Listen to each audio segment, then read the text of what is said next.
Question number second exercise 6.2 देखते हैं क्या है। If A B parallel to C D और E F perpendicular to C D. A B parallel to C D दिया है और E F perpendicular to C D, मतलब कि ये जो एंगल ई है, जो डी ई एफ है, ये 90 है और ये वाला एंगल जी एफ ई ये भी 90 है। ये सिंपल सीधी सी बात है, परपेंडिकुलर जो है वो 90 डिग्री पे होता है। उसके बाद जी ई डी एंगल, एक एंगल है हमारा जी ई डी, ये टोटल हमें दे रखा है 126 का। ये टोटल पूरा का पूरा एंगल हमें दिया है 126 का। फाइंड ए जी ई, कौन सा एंगल है ये? ए जी ई, ये वाला एंगल हमें फाइंड करना है एक। दूसरा G E F, angle G E F हमें फाइंड करना है। जी ई एफ कौन सा एंगल है? जी ई एफ मीन्स कि ये वाला एंगल हमें फाइंड करना है, इसमें ये वाला एंगल फाइंड करना है एक, और angle F G E, F G E ये वाला एंगल हमें फाइंड करना है।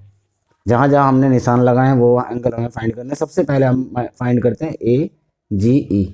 तो angle A G E, angle A G E ये इक्वल होगा एंगल जी ई डी के।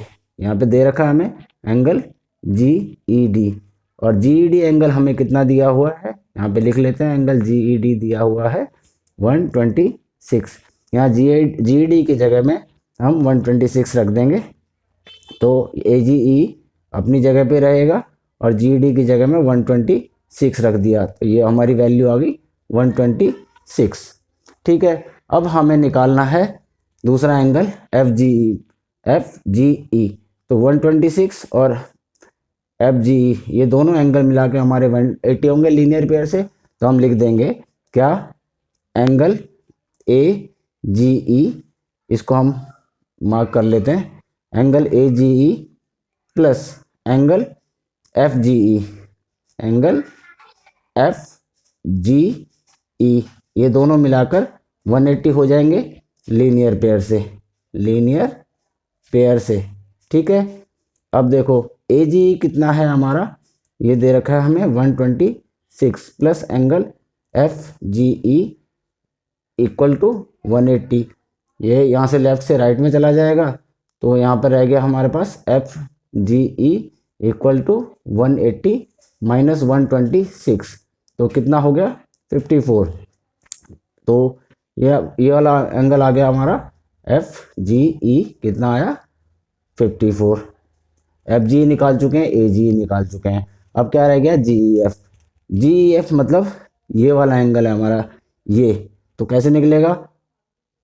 अगर हम 126 में से ये 90 माइनस कर देंगे, सिंपल है, एफ जी ई निकालना है हमें, तो जी जो जी ई डी है वो एफ जी ई हम निकाल चुके हैं। ठीक है, तो एफ ई जी ये वाला निकालना है ना हमें, जी ई एफ सॉरी जी ई एफ निकालना है, वही एक ही बात हुई। जी ई एफ प्लस ये वाला एंगल, ये दोनों मिला के हमारा बनता है G E D. G E D हमारा एंगल कैसे बनता है? G E D equal to G E D equal to G E F angle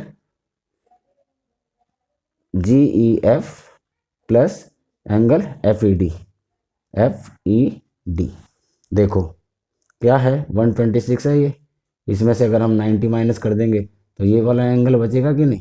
यही बचा ना हमारे पास, तो हम सीधा लिख देंगे यहाँ पे जी ई डी कितना दिया है हमें, टोटल जी ई डी दिया है हमें 126, जिसकी वैल्यू है वो रख देंगे। जी ई एफ कितना दिया है, जी ई एफ निकालना है, तो यहाँ पे नहीं लिख पाएंगे हम कुछ भी, तो लिखेंगे भी नहीं। G E F plus F E D, F E D F E D हमें यहाँ पे ये वाला एफ ई डी 90 दिया है, तो 90 रख देंगे। अब क्या करेंगे, 126 माइनस हो जाएगा ये यहाँ जाके, तो ये जी ई एफ बचा। अब 126 में से 90 माइनस कर लो, तो क्या हुआ 126 में से 90 माइनस करने पर 126 माइनस 90, तो कितना बचा 36। 36 क्या हुआ हमारा जी ई एफ। ठीक है, समझ में आ गया होगा, 36 हमारा बचा जी ई एफ हमें यही निकालना था। तो ये क्वेश्चन हमारा क्वेश्चन नंबर 2 हुआ। अब हम